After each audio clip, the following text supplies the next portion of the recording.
What's up, friends? Welcome into Rock Chalk Sports here on KansasNation.com and ESPN Kansas City. It's January 5th, but it's our first show of the new year. Yes, that's right. Happy New Year. I was going to say, I was waiting for you to... I haven't seen you since last year. So we're not going to do any of those jokes because they get old real quick. But maybe in February we'll still be wishing Happy New Year. Yeah. But welcome in. It was older. not a Happy New Year for Kansas basketball as they fell in the Big 12 opener to UCF. We were here at the Kansas Nation Studios on the Jayhawk Radio Network and unfortunately watched it unfold. We're going to break that down here in the opening segment. Dan will give his thoughts.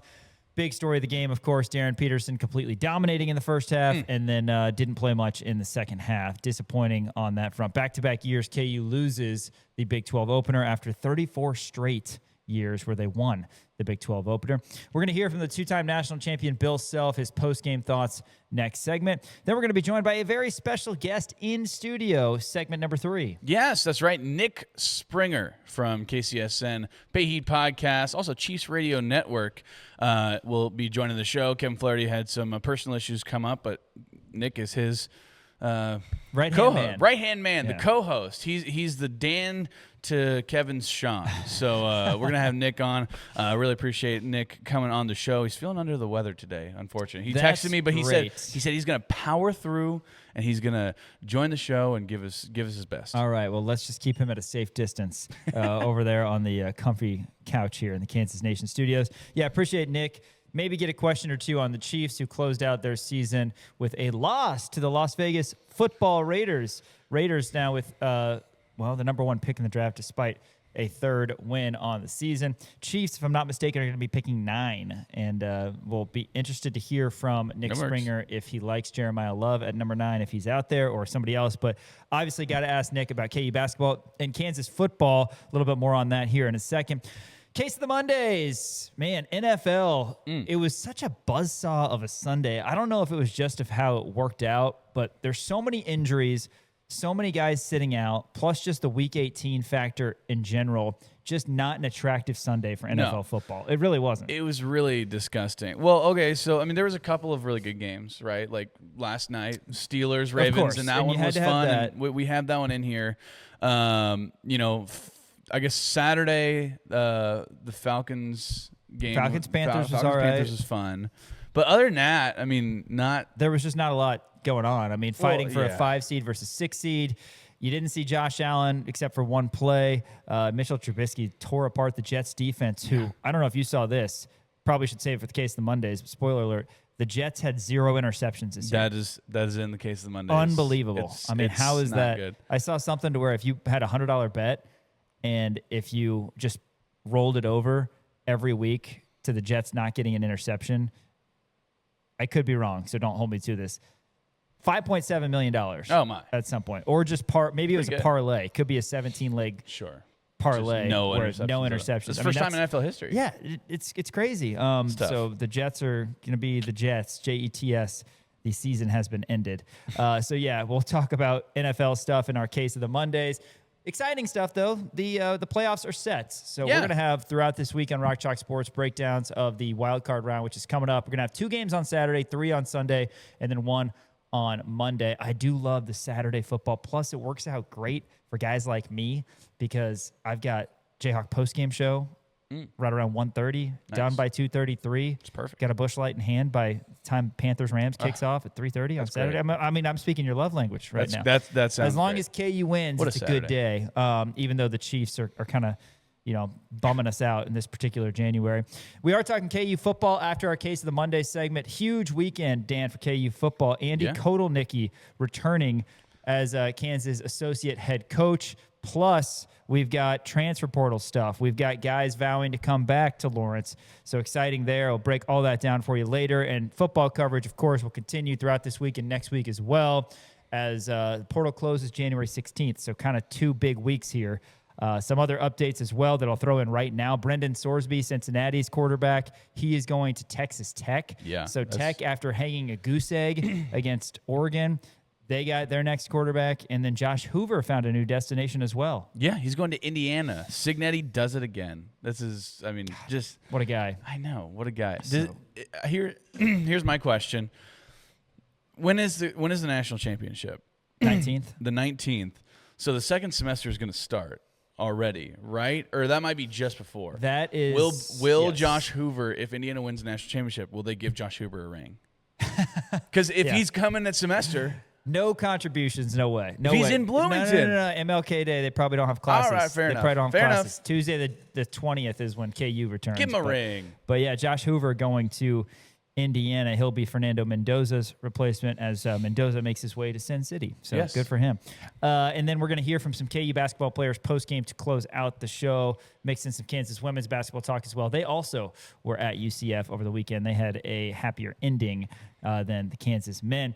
This opening segment of our show, sponsored by Crown Automotive. Shout out Miles Schneier and everybody over there at Crown Automotive in South Iowa here in Lawrence.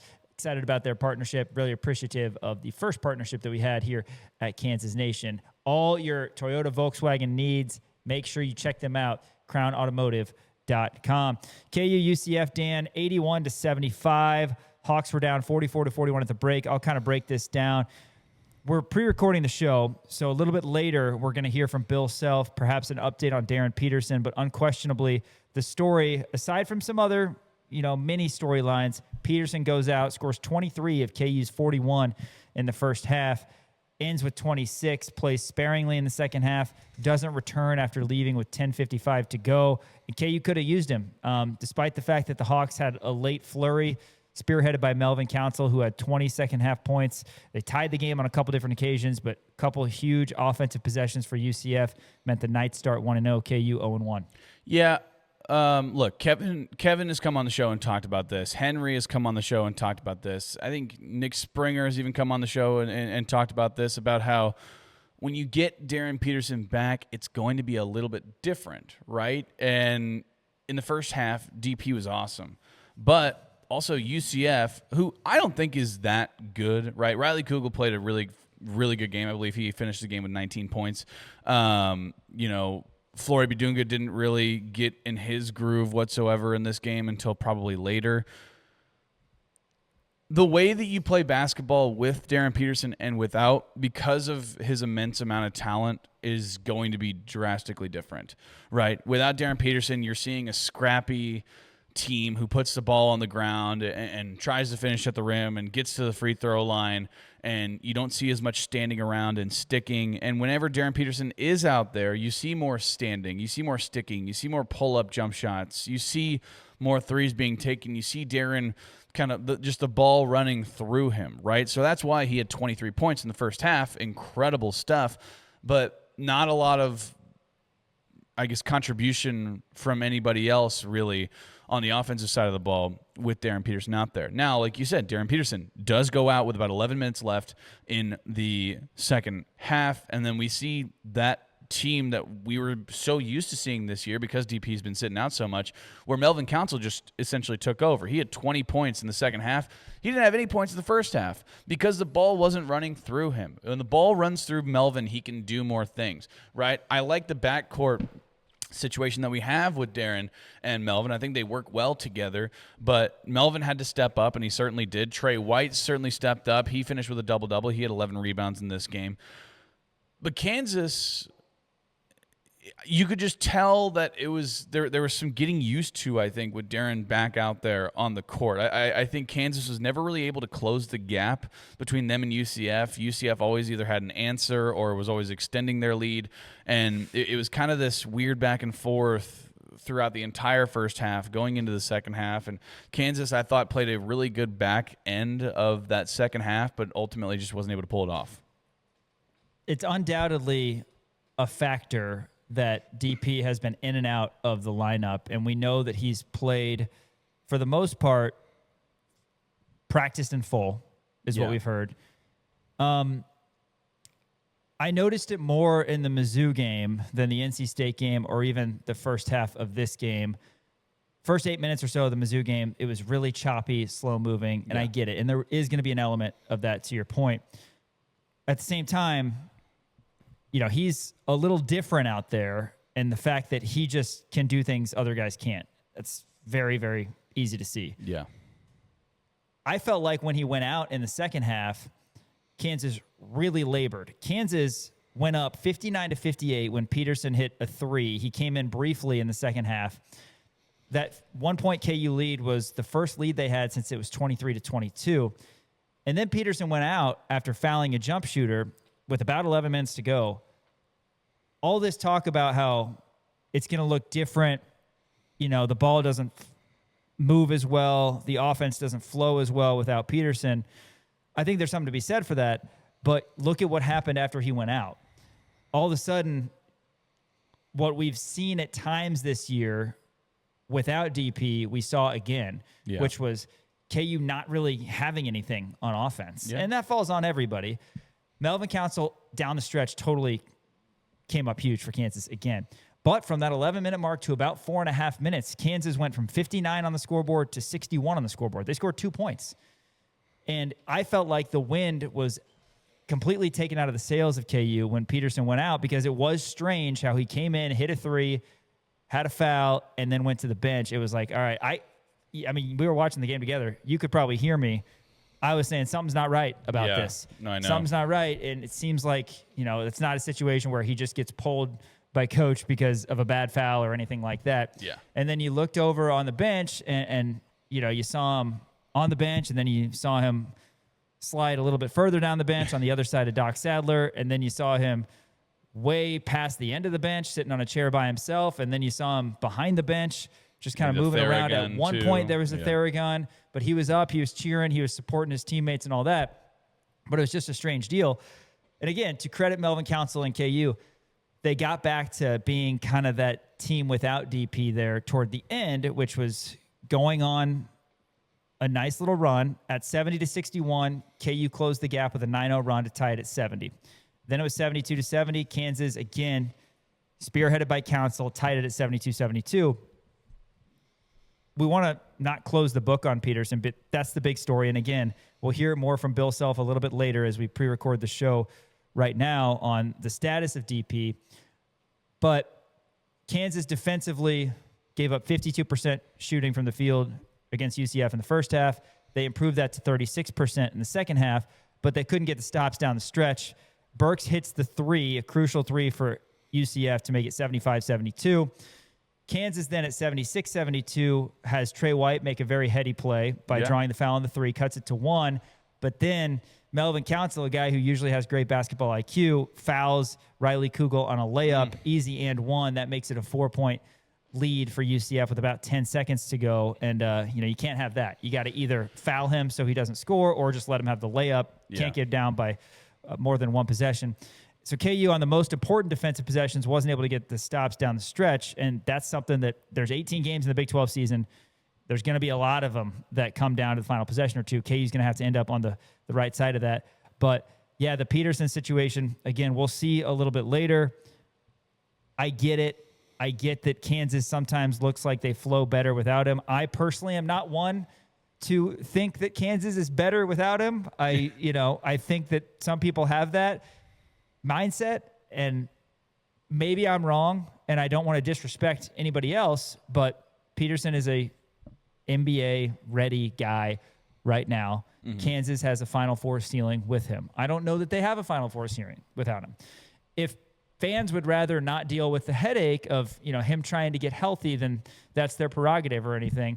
But I think Kansas still needs its full complement of guys. I know it's frustrating. It's frustrating for the fans. It's frustrating for Peterson more so than anybody else, and the coaches and the teammates. And the teammates, they do a great job having to take all these questions from the media that we're going to hear a little bit later in the show. But ultimately, he wasn't out there at the end of the game again. Kansas had a great shot at the end to get a stop in a basket. They weren't able to do it, and it ends up as a loss no matter who's out there. KU wasn't able to get it done, and now they got to bounce back tomorrow. Yeah. Look, I'm with you in terms of Kansas is not a better team without Darren Peterson, because when you have when you have a guy who's presumably going to be the number 1 overall draft pick in the NBA, it's impossible to say, oh yeah, no, we're going to be a lot worse with him out there on the court. That's just not necessarily the case. But there is going to be a learning curve and a learning period, because this team has gone most of this non-conference playing without Darren Peterson. Now, Bill Self has even talked about this. He said it's a little screwy because Darren will practice all year, all week, and then all of a sudden, come game day, he's not out there. So then they got to figure it out, and it's just going to be a little bit of a learning period in terms of these guys figuring out how do we play with Darren? Because like I said, it's two different play styles when you have somebody of that caliber of talent who's going to be out there. And look, people can, we're seeing a lot of stuff on Twitter and Instagram and Facebook or wherever about saying, shut him down for the year, get him out of here, let him go to the NBA, all this different kind of stuff. People's pride is hurt. That's what it is. It really is. No, KU fans have a certain level of pride. That's what it is. Their pride is hurt because he's not out there, and they want him to be out there. And Kansas, we're good enough for him. Here's That's the thing. not what it's about. This isn't the first time that we've seen something like this. You know what I mean? Like with Kevin McCullough a few years ago. I don't remember anybody saying anything like this about Kevin McCullough. Same with like Remy Martin. Remy Martin would be dinged up. Now, granted, I guess it was kind of the flip of it with Remy Martin, where he'd be dinged up all through practice, and then game day he'd be relatively good to go, but he wouldn't really get that much playing time. So it was a little bit different. But we've seen guys with injuries take their time in order to get healthy, and it's just the fact that he's such a high profile and there's a lot of money being thrown around. Yeah, and that's the other thing. Sorry to interrupt. No, but that's the other thing that gets people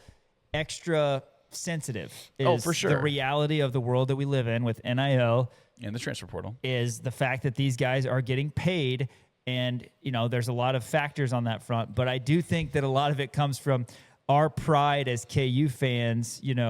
We don't want to be in a situation where we're not good enough. Yeah. Right? No, right. That's how people see it, and that's how people have their emotions go crazy after a loss. Because just like winning helps everything, losing makes everything worse. Right. And when you lose, then all of a sudden everything's more sensitive. You're more frustrated. You're more angry. Devin Neal went to social media. I don't know if you saw this, and he said that KU fans did this with Jalen Daniels while Devin Neal was here. Same deal where they're thinking that he's, Cadillacing, faking an injury. That's not the case. Yeah. This isn't a fake injury. It's just a situation, as people who have had hamstring injuries know, and I'm not saying, and I think what Bill Self said post-game was a leg. His leg started acting up. So I don't know. Which I pulled both my hamstrings slippage softball, so I get it. Right. The leg, whether it's the hamstring or the cramping or whatever it was, and again, we'll hear more later today on that front. I don't know, but he's clearly tried to get out there. You don't think it's frustrating for him coming in and out of games? For sure. 4 or 5 times, however many times it's been. And my understanding is this group of guys, all of them are very close. So frustrating for sure. And, we'll just have to see moving forward. But the bottom line is whoever's out there for Kansas, you got to win these games. Yeah. And these guys have had enough time with Peterson and enough time without Peterson at this point to where you got to win. In the grand scheme of things, we don't know how good UCF will be. They did receive votes. Maybe they'll be better than they have been in the past. But there's only so many losses you can take if you want to win a Big 12 championship. And, down the line, we'll talk more about seeding scenarios and all that sort of thing. You just hate losing the Big 12 opener. And now whoever's out there, you got to figure out how to go on a little run here and get some wins. Well, and look, for UCF losing there, it might be a little bit of name bias too, because UCF has never really been good at basketball, and they're 11-1. This is the best start that Johnny Dawkins has ever had at UCF, right? And they have really good players surrounding them.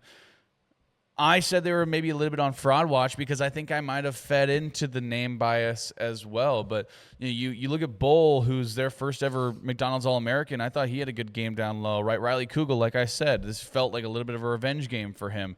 Jordan Burks was hitting big-time shots there down the stretch.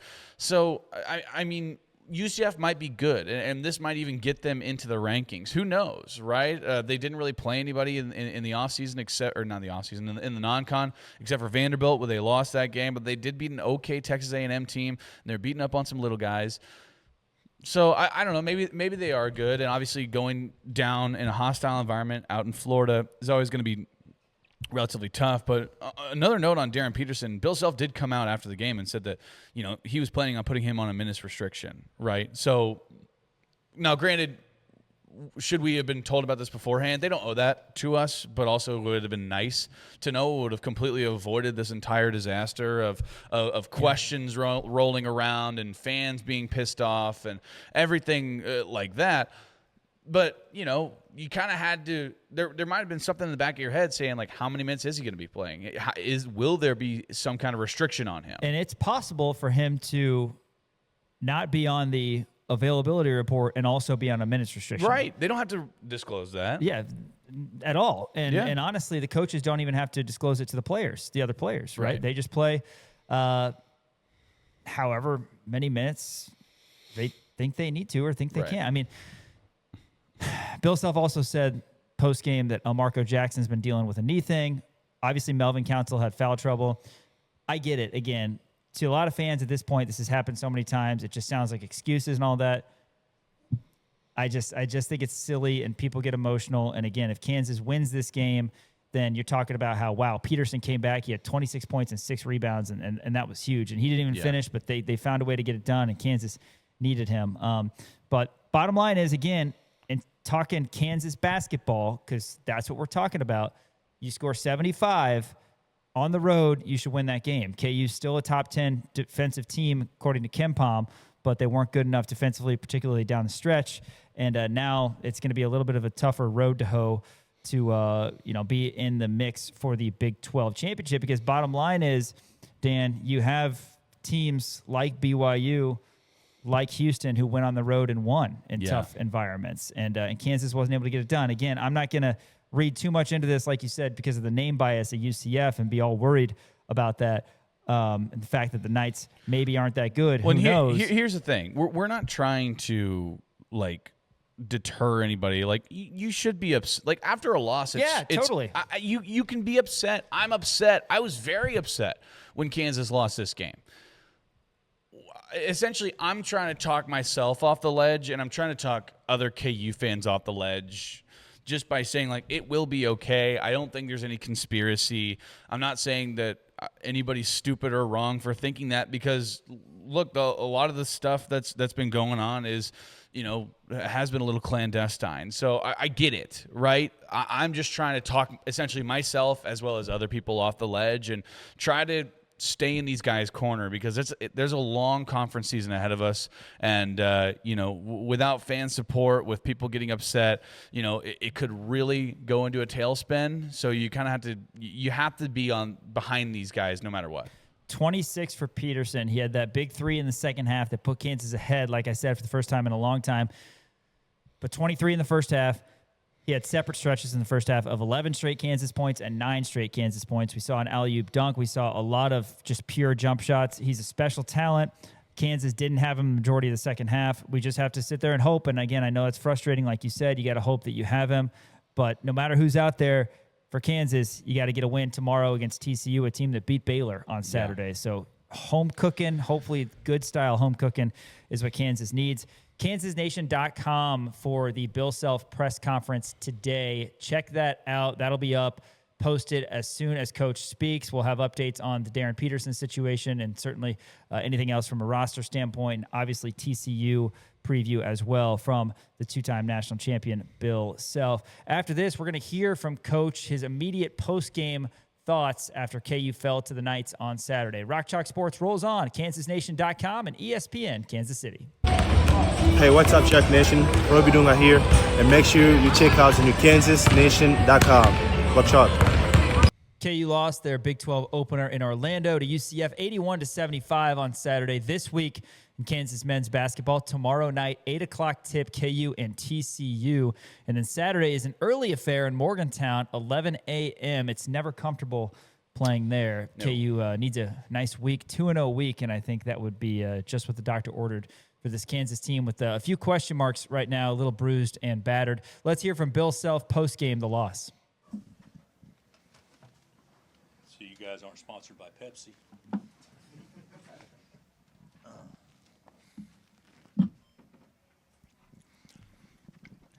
Bill, what went wrong for you guys on defense in the first half, and how'd you try to adjust as the game went on? I think the thing about it was more than anything is we couldn't guard the ball. We had a really hard time with Kugel, obviously, and obviously their point guard got downhill, and they played off of switches, and I thought Folks had a really big game too. So those two more than anybody, we just didn't contain them very well, and they played to the switches, which was smart. And we screwed up some slips and some things like that, which we knew that was a big point of emphasis that we were going to have to be better at. And when we tried to stay connected with 4 and 5, we never got any stops. So it was just a poor defensive effort. Kind of we've guarded a lot better than that of late, but that was a poor performance today. And granted, they got some guys that can go get their own. And what was the situation with Darren in the second half? Well, he was on we doctors, everybody wanted to be on a minute restriction the first half. It was hard to do when Mel's got fouls and El Marco's knees hurt. So we didn't really have anybody to put in there. And, obviously he kept us in there the first half, getting 23 and a half. And the second half, I thought he started out fine, and then it started bothering him, obviously. But the thing about it is we expected something like that to happen. But, we were hoping that it would be a situation in which I could control it a little bit better by minimizing his minutes in the first half. With the minutes restriction, is it something that you guys think you'll have for like an extended period of time, or is it just depending on how he kind of feels with things? I think a lot just depends on his legs and how he feels. Coach, what about their traps made it so difficult to execute your actions, especially it seemed like you guys were able to get a lot in the paint, especially against a drop coverage, but maybe 3-2 zone man. What was throwing you off, or throwing you off? Well, I didn't think they trapped much. I didn't see a lot of that, but I thought they switched defense as well. And we knew how we were going to attack it, and because they're going to go back man to man after the first ball screen or the second or third pass, and we didn't. We stood and held it and let it bother us. But I think Johnny does a really good job of changing things up, and they certainly did that. And we didn't play through our post one time tonight. I don't think we threw the ball to the post on the block one time and went and tried to score. We did a few times whenever there was a ball screen and throw behind it or whatever, but for the most part, we didn't get many post-ups. Just to be kind of clear on Darren, is there any long-term concern, or is it just a matter? He of hadn't played 9 games. Yeah. So obviously it's concerning, but I mean it's going to be, how he feels and everything. I thought he did great. He was definitely there for a stretch in the first half, a different Darren than what we've seen. Even in the last couple of weeks. So it was certainly understandable. The reason why he hadn't played, because he hasn't been that explosive, and he's a little rusty. But I thought he actually looked pretty darn good. But the second half, that's been a concern. That his legs feel differently in the second half, and a lot of that I think today was just based on. If I could have played him less in the first half, would he have been more available in the second half? And I think the answer is probably yes. To see the impact that he had in the first half, to be able to kind of get that in rhythm, does that speak to what kind of special player that he can be and how important he is for this team moving forward? Yeah, he's a good player. He's a good player. We got to learn to play with him, and he's got to learn to play with us. But he's a really talented kid, really talented. Coach, you brought up the low post play and tossing it in there. Last time you were in this building, you guys had a dominant win because you were able to feed Hunter Dickinson and really abuse that matchup. Do you feel like that's a key piece of your identity that you need to get back moving forward in conference play? We don't have Hunt. No, I know that. I'm just saying, in terms of we like to play through our posts, but Bryson Tiller he caught the ball a couple of times in tight, and we didn't finish, and then Flo didn't catch the ball really in tight, but we didn't have a post presence today at all. We've got to have that to be good. Most of our teams in the past have played through the post, and this one hasn't been able to do that consistently yet. Coach, you mentioned Riley Kugel, Themis Folks, and how exceptional they were in the second half and making the stops. But you played, your team played pretty well defense, holding Folks to only 1 field goal in the second half. Did you try to change things up at halftime to specifically limit him, or? No, not really. The thing about it is with him, he's really good at probing, and he's really good at driving away from a screen. And we did a really poor job the first half guarding that and not forcing him into the screen. So, and he made a couple of huge pull-up jumpers over bigs whenever we had the switches. So I think he's a really good player. He's a handful. Last year with Johnson and then with Hall, you had two guys that could really score the ball that they did, and they both gave us fits. And then this year, obviously, Cougar and Folks. I actually thought we did a decent job on obviously Burks until the end, and then that was a huge shot he made.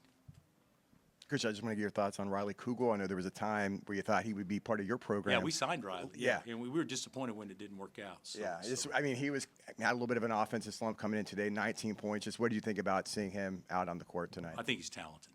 I think he's talented.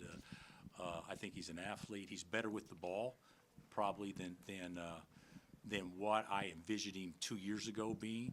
But he's really talented, and he can stretch it, and he can drive past you too. So he's a good basketball player. Coach, during that second half, there was a stretch there where you didn't score a single field goal in about 5 minutes. And when I asked Trey White about it, he kind of said it wasn't UCF's defense; it was just Kansas' offense. Do you feel that? I think that's sometimes an incorrect thing to say because it doesn't give the other team credit. I thought they defended as well. But I did think our ball and body movement was very poor today. So I think we got to get better at that. You've played Coach Dawkins' teams now for 3 seasons. Do you think this is the most versatile roster he's had? Because he gave you a lot of different looks defensively, went big with Bowl, could go small with Stillwell and Cambridge. What do you think of their roster here he's built here to make an NCAA run?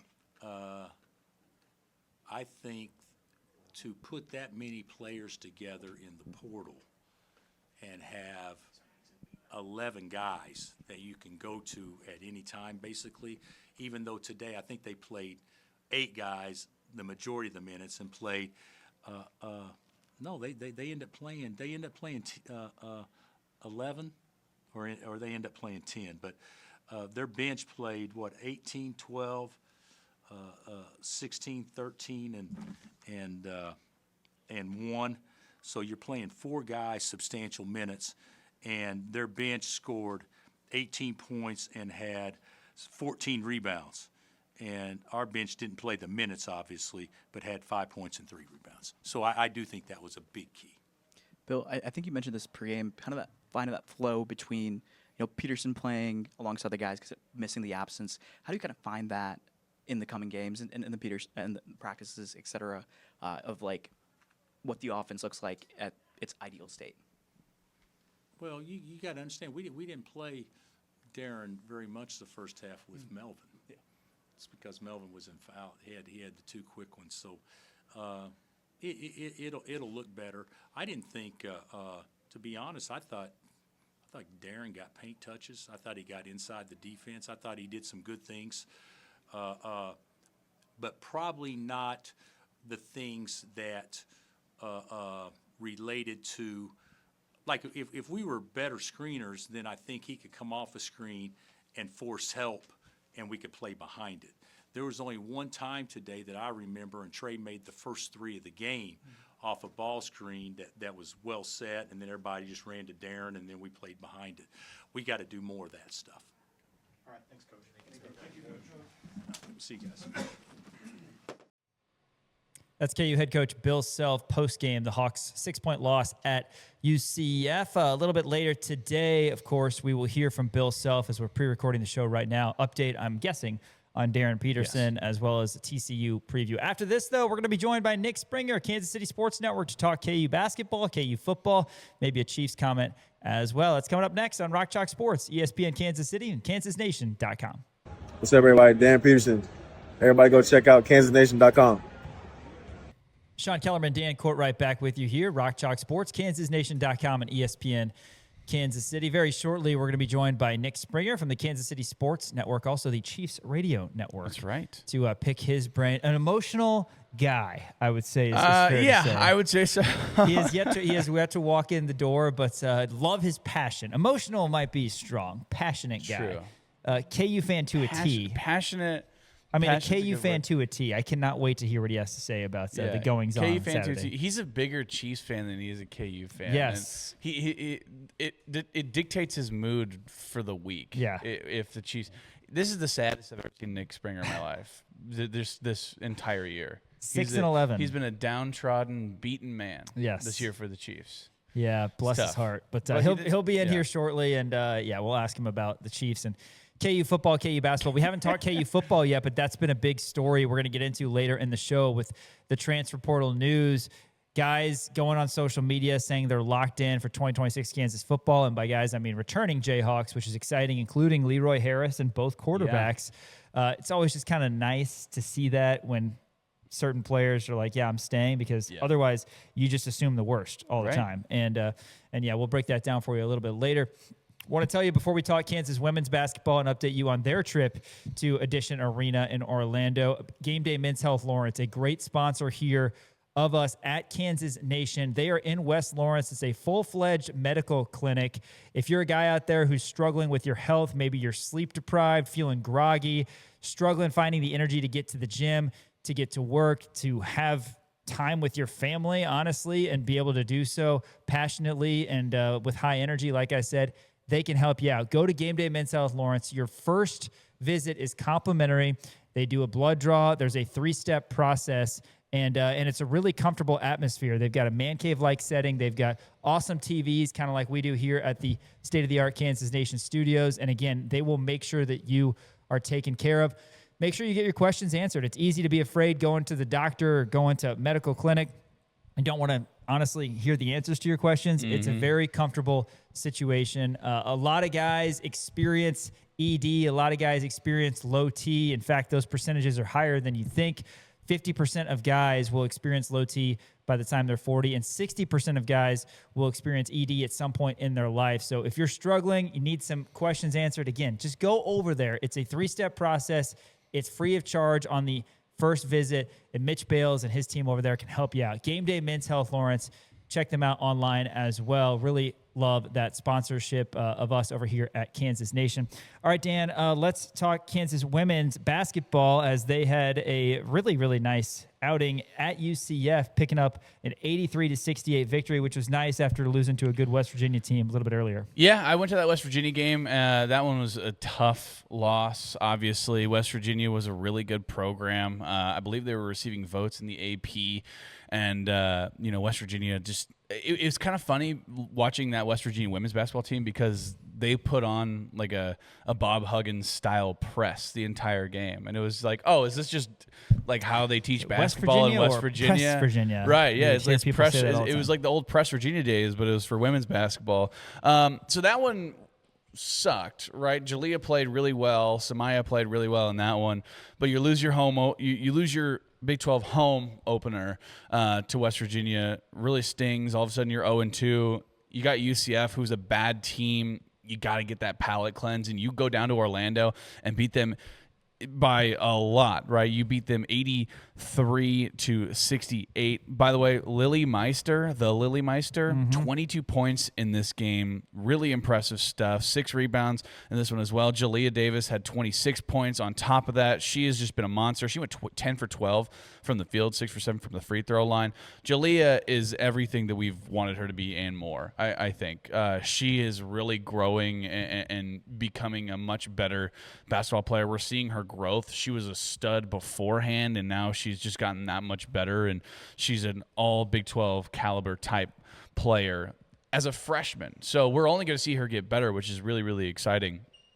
But I think the Kansas Bigs was a point of emphasis this year, just because there wasn't a lot of depth there, right? You had the Lily Meister, which you weren't sure how that was going to pan out. All of a sudden, she's doing excellent, right? Reagan Williams is still battling her knee injury. You had Jalea dealing with the foot injury, right? Nadir El Tayeb hasn't really been an impact player this year, so the Kansas bigs were depleted a lot. And the two Kansas bigs that we had last night with Lily Meister and Julia Davis, both of them really were able to step up. Like I said, Lily had 22 points, Julia with 26. Samaya added 14, 6 free throws on there as well. Obviously, like we always talk about, the head of the snake. This UCF team was not good by any means. They had one really good player, Leah Harmon, who had 38 points in this game. She had 38 of the 68 points in this game. She went unbelievable. She went 12 for 27 from the field, 5 for 11 from the three-point line, 9 for 11 from the free throw line. Other than that, they didn't really have anybody, right? They had Mahogany Chandler Roberts, who scored 14. Nobody else scored more than 4. So this UCF program has 2 pretty solid players, and the rest of them are just not very good. But you can see the progress with this women's team. They're 1-2 right now in Big 12 play. But the way that they played against Iowa State, they lost on a buzzer beater. The way that they were able to battle through the press on a depleted roster with hardly playing any of their bench while West Virginia was cycling in girls and continuing to press the entire game.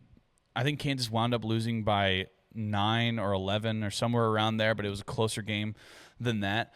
You look at the 2 losses that you have in Big 12 play, and you go, those are really quality losses. I hate that word, that term, quality losses.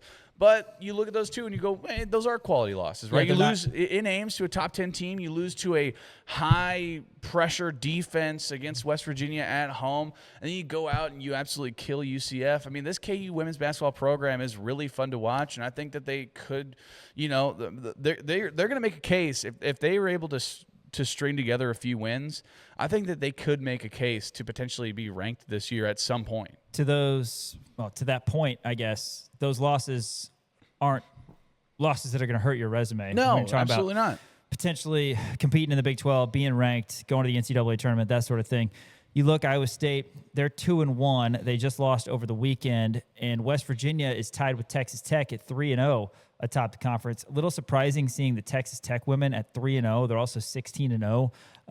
That was the team that Kansas lost to in the first round of the Big 12 tournament last year. Texas Tech was the 14 seed. Yeah. But 16-0, 3-0, I mean, that's a surprise. But again, you hate to use the term resources, but Texas Tech, they seem to be doing well. I mean, we can get into this. I don't have this in the case of the Mondays, but they just got a 7'1", 7'1" player for the Texas Tech women. That's she's going to be the tallest. It's Stephanie Okechukwu, I believe is how you say it. Stephanie Okechukwu. She's 7'1", and they asked Brandon about it, by the way. I believe it was the guy from Channel 13 asked Brandon about it in the post-game press conference, and Brandon said, we tried to recruit her. Yeah. But it was going to be too hard to get her into the country because she was from Nigeria, and then she was playing basketball over in Japan and didn't have all the right documents or something to be able to come over and get the visa or as academic or whatever.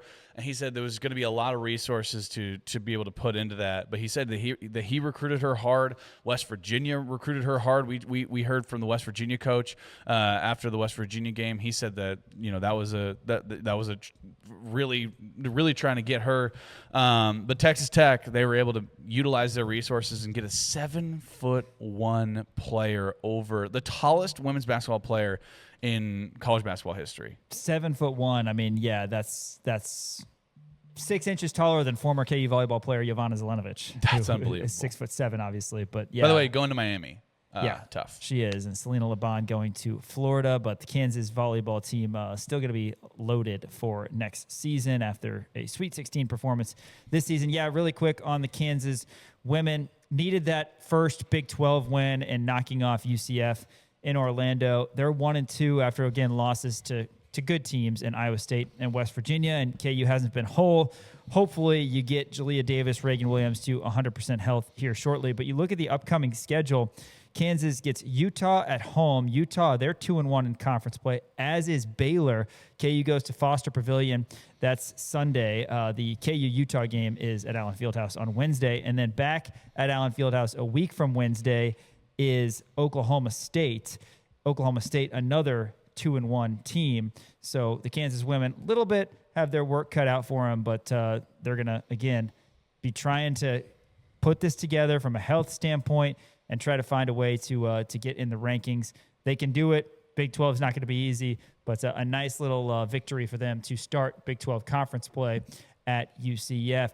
Hey, Nick Springer will be on next segment, and we got a few more updates that we'll break down for you right after this on Rock Chalk Sports, KansasNation.com, ESPN, Kansas City.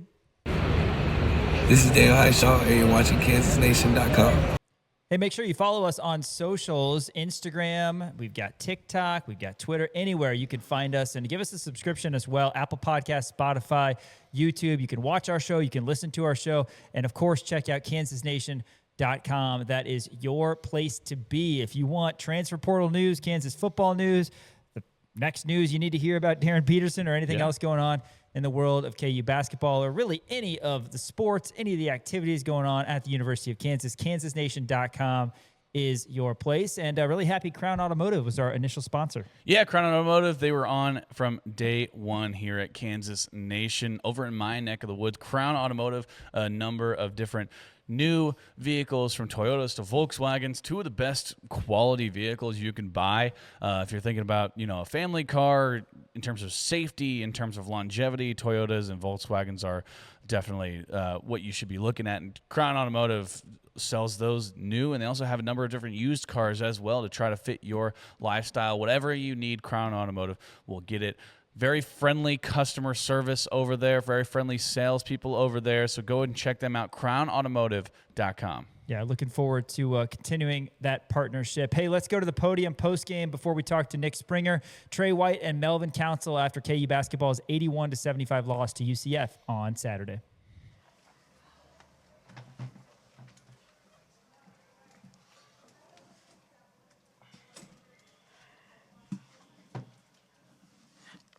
Fire away, please. What do you think gave you trouble defensively in the first half, and how did you kind of adjust as the game went on? I got it, but foul trouble. It was just foul trouble. Me and Floyd was on the bench for too long. That's really it. You guys' defense really picked up in the second half. What did you guys Me and Floyd came back in the game, and we had to get a stop, get a kill, and just play how we play. Melvin, what happened on the play where you fouled Kugel going to the rim and they ended up getting a three-point play at the end? Dumb mistake by me. If I wanted to foul him, I should have fouled him a little bit harder or try to block the shot or something like that, but I'll take it. And with Darren exiting around like the 10:55 minute mark, did you guys know if he was coming back in the game or not, or was it kind of expected, limited minutes? No, we didn't really know. Just next man up. That's usually how I go. You guys have had to have that next man up mentality with Darren a lot, but what impact, you saw in the first half, what kind of impact does he make when he is in the game for you guys? He definitely a killer. I don't know what he ended up with, but, when he come in, he spaces the floor easy. It makes our driving lanes easier. His magnitude on the court, he can, pull 2 or 3 defenders with him to get us easy shots. So when he's on the floor, we're definitely flooring. You guys shot 2 for 10 in the second half from deep, but you were able to get to the rim very well. Were you just trying to change up the game plan, or were the shots just, you had to make a change quickly? Yeah, I feel like we're never harping on anything. We're kind of just flowing, the reps that we do. So tonight the shots weren't falling, so we knew we had to drive a little bit more, and that's kind of what we, held our hat on tonight. After Darren being out for the last few games, what was the difference having him back on the court there for the first half, keeping the game close? It was nice to have him back, He's nice. That boy, he's nice. What can I say? Y'all seen it. Y'all watched it. That's really it. At one point in that second half, you guys had 5 minutes where there weren't any field goals made. What does that say about UCF's defense today? I wouldn't even say it's more about UCF defense. I feel like it was more self-inflicted wounds. Not taking advantages of the gaps that they did give us. They switch a lot, so they do give a lot of gaps, and I feel like we kind of got a little lackadaisical, but it wasn't on them. It was on us for sure tonight. UCF got that 9-point lead with about, I think, 6 minutes left. You guys stormed back, were able to tie the game. What was the key during that run for you? Just defense, That's really it. I feel like we put pressure on the rim as well, too. We got to the free throw line a little bit more first half. We didn't really get there as much. And that definitely gave us some easier shots, too, as well. And transition, too, is what we're good at. What did you guys learn from this game that you could take into the rest of the Big 12 schedule? That there's a lot of time left, and that we can fight to the end and don't look back, don't look at the score and nothing like that. Thanks, Melvin.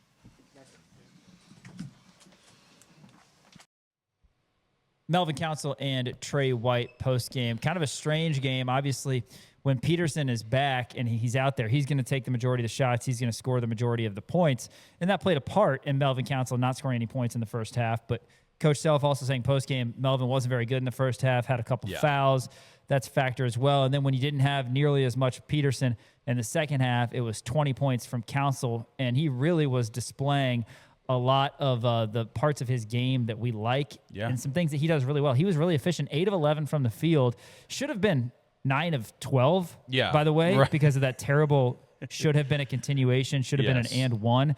That certainly was a factor that people probably haven't complained about enough, honestly. 100%. But he was really efficient, showcasing his speed and ability to finish at the rim. Yeah, 100%. And Melvin is continuing to impress, right? I mean, you saw that first half, and you're like, where did he go? Where is the old Melvin Council? And in the second half, you really saw it. You saw him putting the ball on the ground. You saw him driving to the hoop. You saw him taking over the game, essentially.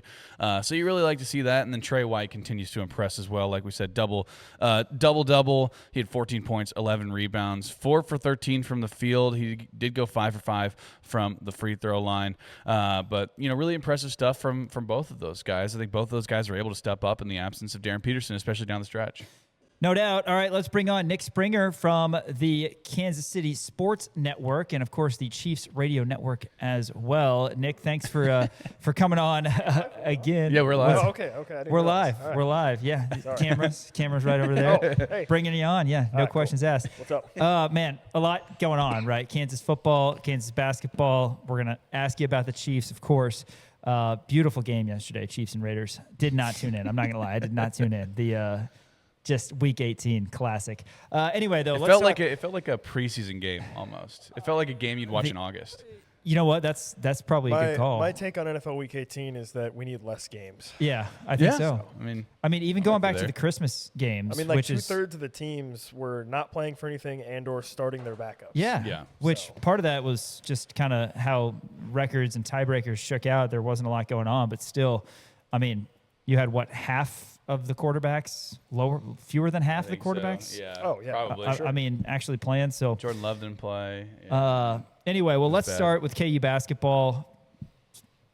Couple storylines from the game on Saturday, right? Think so. KU loses to UCF 81-75. We've talked in detail already throughout the show, Nick, about Peterson's situation, about how he's really good when he's out there, and then whether he's out there or not, KU's got to find a way to win. They didn't get it done. Just kind of, how did you feel watching that game? How did you feel in the aftermath, and how are you feeling now?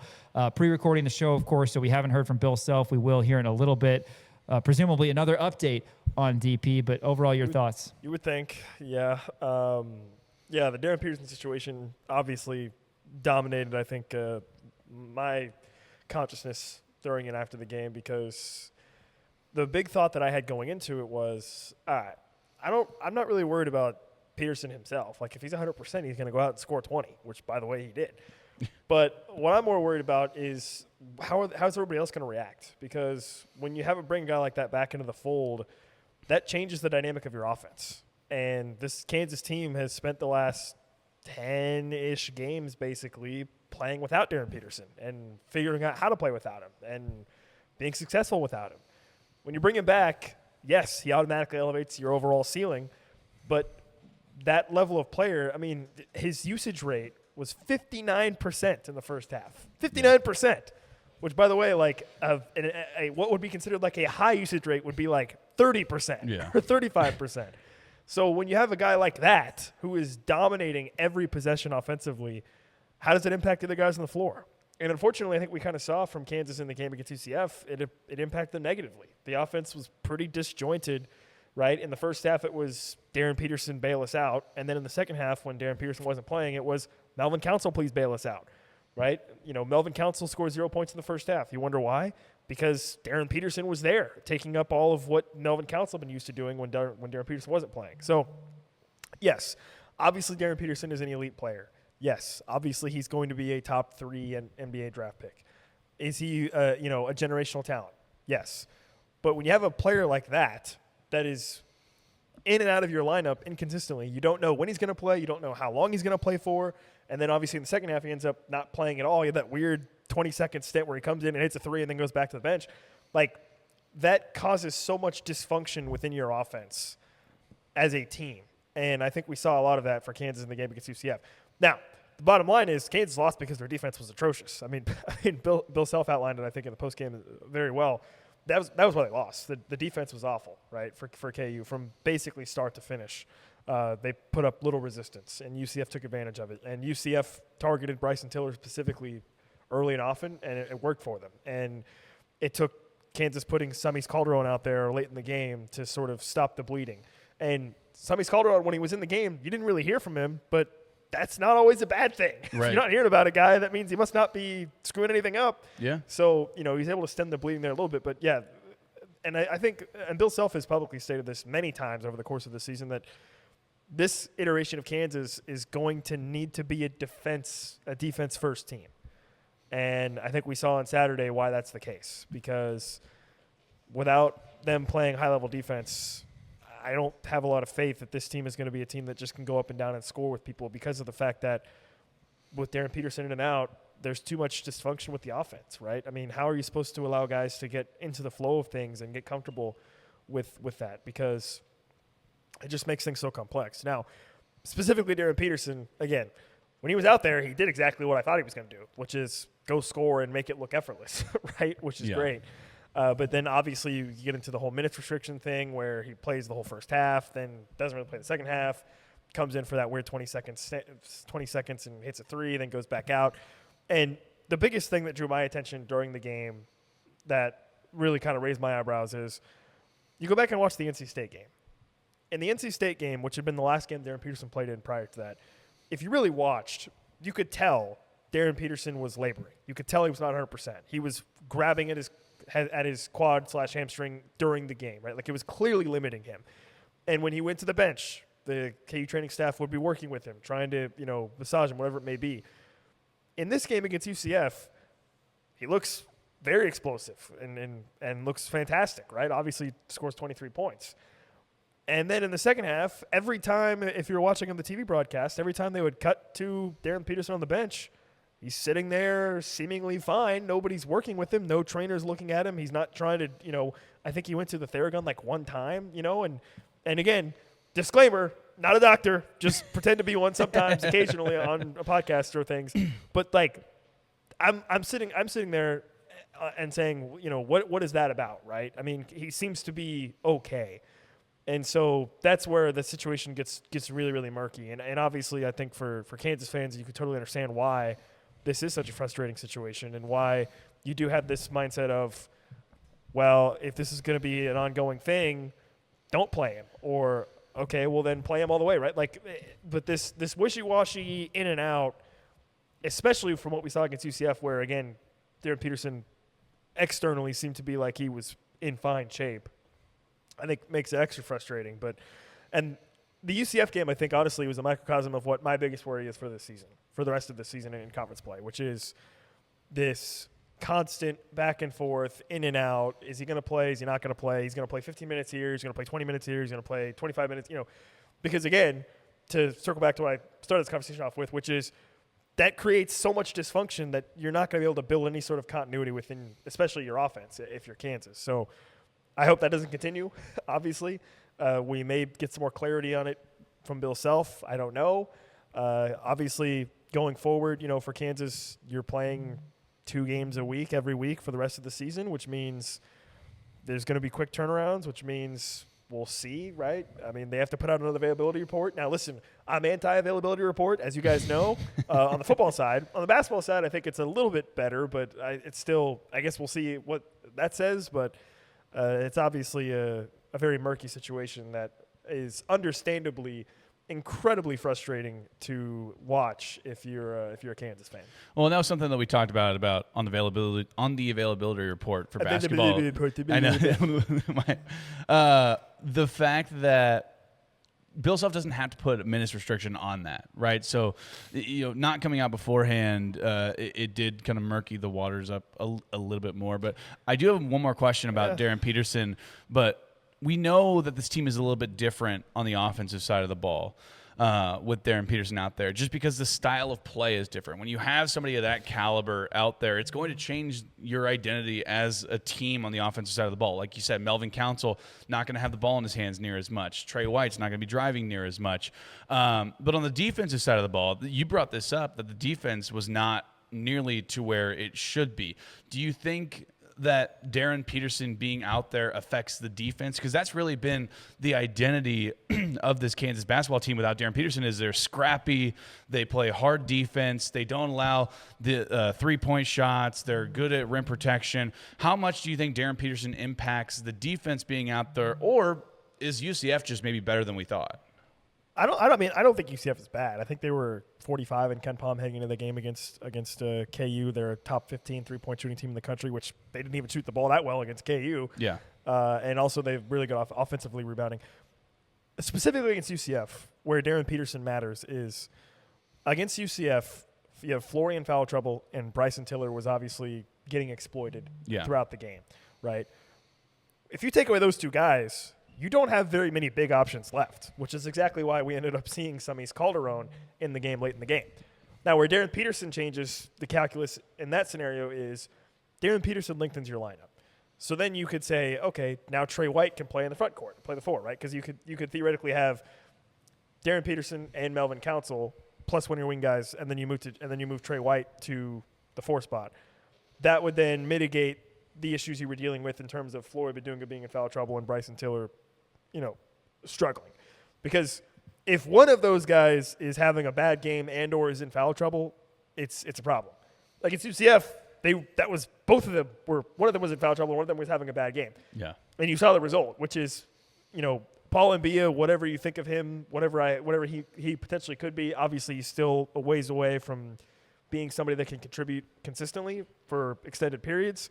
So that's your front court, Bryson Tiller and Flory. So if one or two of those guys is struggling, which again they both were against UCF, that's where Darren Peterson also not being there hurts you, because if Darren Peterson's out there, it still offers you some extra length to your lineup that you don't have when he's not playing, obviously, which negatively impacts the defense. So Darren Peterson, I think, from the defensive standpoint, offers you that additional length. And I've said it, quite frankly, I think at full health, Darren Peterson could maybe be one of your best defenders on the team too. I think he's that good. When he's playing at full speed. So there's that part of it too. But I don't think Darren Peterson not being out there, aside from the lengthening the lineup standpoint, was why KU's defense was so bad. Yeah, Nick Springer, Kansas City Sports Network, joins us here in studio. And I guess last thing on Peterson here is you're kind of with us and the rest of Jayhawk Nation in terms of we just kind of got to wait and take it day by day and hope that he eventually gets better, right, and gets to 100% and he can stay. I mean, I don't know what the other option is now. Yeah, I know that there are some people who are on the ledge saying, saying ridiculous things that you only say after you lose. Sure. But yeah, I mean, that's kind of where we're at, right? It's going to continue to be this, unfortunately for Coach Self having to answer these questions of, what's the update on DP? Oh, listen, I have been known to be very sane after a loss. Yes, of course. No, we were talking about that earlier. Very level-headed. The most level-headed guy we know, exactly. Actually. I don't say anything crazy after a loss. I keep it, very steady. Even-keeled. Exactly, yeah, even-keeled. Yeah, I mean, with Darren Peterson, the options are play more or don't play. I don't know. I mean, we'll see what Bill Self says about it, but yeah, I mean, again, and I think the biggest thing is also it's I mean, it already has been, but now it's a distraction above all else. It's a distraction. Yeah, so you gotta figure out, all right, don't play for, sit out entirely for a game or two, because again, when this team knows that Darren Peterson's not playing, we've seen them perform well, and we've seen them perform well with him. But when it's this back and forth of, Trey White in the postgame saying, well, we didn't know if he was going to come back or not, that's where the issue becomes, because then it just turns into a real not ideal situation. Yeah, and we hate that this is kind of the story. There have been players in the past where, whether it's Kevin McCullough or Remy Martin, you almost try to make it not a story. It's just Peterson being who he is, it's just going to be a story. It is. And it's like, no disrespect to Remy and Kevin McCullough. They're both really good players. McCullough spent some time in the league, but you can't not talk about the Darren Peterson situation because he is that special of a talent. Now, granted, was it Joel Embiid? Was that? I guess that was a long time ago. Was that as big of a story? Well, Joel Embiid he broke his foot. Right? Yeah, that was a more serious injury. And that was the whole, if we get past Stanford, then maybe we'll have him next week. And didn't happen. Stanford, by the way, was a terrible matchup for Kansas that year to go up against without Embiid. So that was unfortunate. But bottom line is, you got 5 guys out there. It's not just about Darren Peterson. Other guys have contributed. Certainly, Council's been great. David and I were talking in the pregame show. I mean, you had 3 guys. Again, this is before the UCF game. You had 3 guys who probably were outperforming your expectations by a landslide, right? In Melvin Council, Trey White, and Bryson Tiller. Now, Tiller had probably his worst game of the year, but White and Council were still solid. Bottom line is, these guys need to continue to play well and continue to play to the high level that they've played at the majority of the season. You can't have Tiller being a defensive liability, being 0-5 on offense, and he missed a couple free throws as well. Marco Jackson, again, we've seen him labor a lot. He had a couple turnovers in 11 minutes. And the other guys are just going to have to pick up the slack, which they have done a lot. And for what it's worth, sometimes you do have to credit the other team. UCF, they score a lot of points. You look at the AP poll that just came out. Kansas is 22nd. UCF's 25th. So they're in the AP poll right now. I don't think UCF is bad. Yeah. by right. any It's means, just frustrating for us as KU fans who have been so spoiled over the years by doing what Houston and BYU did on Saturday, going on the road and winning, and not saying KU won't do that. And maybe KU will go 6-3 on the road, but I get it. Because of the frustrations of the last 2 years, people are more sensitive to all this. And again, the pride factor with Peterson of, we should be good enough at KU. He's not faking an injury. It's silly. And then the NIL factor makes people more sensitive and all that. But anyway, everybody has got to step up no matter who's out there, whether Peterson plays or not. So we have to see moving forward what that's gonna turn into. Let's talk Kansas football. Andy Kotelnicki returning as the associate head coach. Your thoughts on that? He led KU to a top 10 PFF graded offense in 2023. Yeah, on paper, this is a fantastic move, I think, for Kansas to bring back a guy that love paper helped get the offense to what it was, like you said, and then went on to have some success at Penn State. I think people will look at Penn State and say, well, whatever. I think he's good, and so to have somebody come back who has familiarity with Kansas, Lance Leipold, Jim Zabrowski, Matt Lubick, all that stuff. I think all that stuff is great, and that's fantastic just on paper for him to come back. My immediate thought was, what is the practicality of this? His title is going to be associate head coach. Okay, great. Is he going to call plays? If he's not going to call plays, what is he doing? Is he game planning? Is he in the room? Is he right? I think practically, what will this look like? Now, we won't know the answer to that until probably the summer and into fall camp and into the season. But that was my initial thought is, I think this is a really great move for Kansas just in terms of, again, familiarity, a guy who obviously helped, take your offense to new heights at the beginning of the Lance Leipold era. Another underrated aspect of it is Kotelnicki coached tight ends, and tight ends became very successful at Kansas under him as well. You think about Mason Fairchild, who turned into an NFL player. Garrett Casey obviously, became what he became. And so there's real benefit there too. But practically on a day-to-day basis, what does this look like between Kotelnicki, Zabrowski, and Lubick? Are those guys all going to be on the same page? Are they all going to be able to understand, what their roles are going to be? Too many cooks in the kitchen kind of thing. Potentially. Could be, if you wanted to look at it from that angle. But, so that's kind of where I thought initially when I saw it is, this is great. Okay, now what's it going to look like structurally and how is it going to unfold, right? If he's not calling plays, what is his role? What is he helping with the game plan? How much of communication is it with Jim Zabrowski? What does it look like on game days? Again, all that stuff probably we aren't going to really know much about until basically the start of the season, essentially. But that's just where I went initially with it, because this does have potential, I think, to really elevate the Kansas offense, certainly, and kind of bring them maybe a little bit back to that. The question will just be, how does it all functionally fit together? And on top of all that, the biggest question will be, in terms of this year for Kansas, is how are they going to then put that together with the quarterback situation? You're going to have to pick one of your quarterbacks who's going to be your starter. That, I would think, would affect what type of offense you want to be, whether it's Cole Ballard, Isaiah Marshall, fill in the blank, whoever it may be. Yeah, 100%. And, I think bringing back Kotelnicki is going to be huge, just in terms of he does have a great offensive mind, and if he can mold it back to what it was. Because if you look over the last couple of years, Kansas football hasn't been what Kansas football was in the prime of that, like that 22 and 23 season. Nobody wants to hear it, but Jeff Grimes' offense was still a near top. Oh, he didn't know what the middle of the field was. Nobody wants to hear it, but statistically, Kansas offense was still good under Jeff Grimes. Sure. Now, this year with Jim Zabrowski, I think, things probably got a little bit stale, from a play calling perspective, and maybe Kansas needed a re-injection of fresh ideas, and maybe Kotelnicki can bring some of that.